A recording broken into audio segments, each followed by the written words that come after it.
Okay, now we come to the introduction of chapter 6, algebraic fractions. Okay, and I give you some examples on the board. Okay, all these are fractions, but not everyone is an algebraic fraction. Do you know what is not algebraic fraction?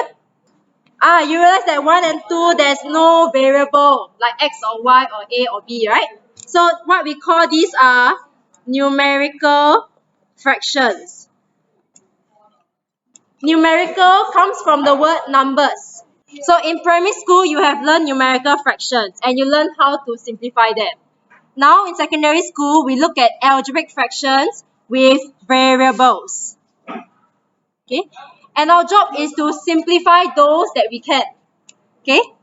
Later, we will look at how we will simplify 5 and 6. 5 and 6 looks very complicated, but it can be simplified.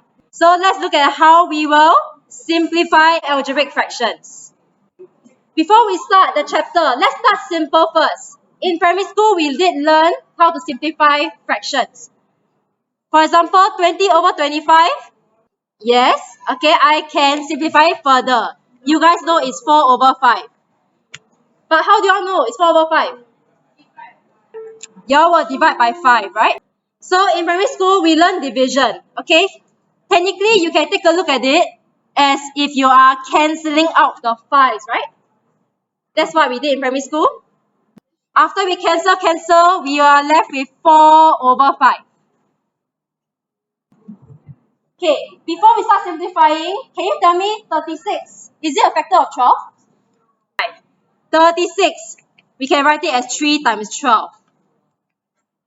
And then the denominator is 12. Now, does the numerator and denominator have the same factor? Technically, you can see it as I can cancel out common factor. And I'm left with 3 as the answer. Let's look at page 133. Okay, practice now 1A. Okay, let's start simplifying the numbers first. 8 over 12.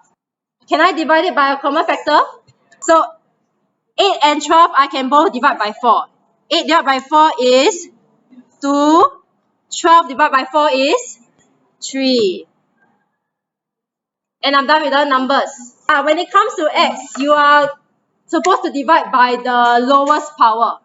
Okay, between x power 5 and x power 3, maximum I can cancel is 3. So technically, the top left 2, the bottom I can cancel out the whole thing. If we do the same for y, how many y's can we cancel out? Okay, yes. So we come to y. Maximum I can cancel out with 1 y. Cancel out the y. Cancel out 1 from this, I left 3. Now I just rewrite everything.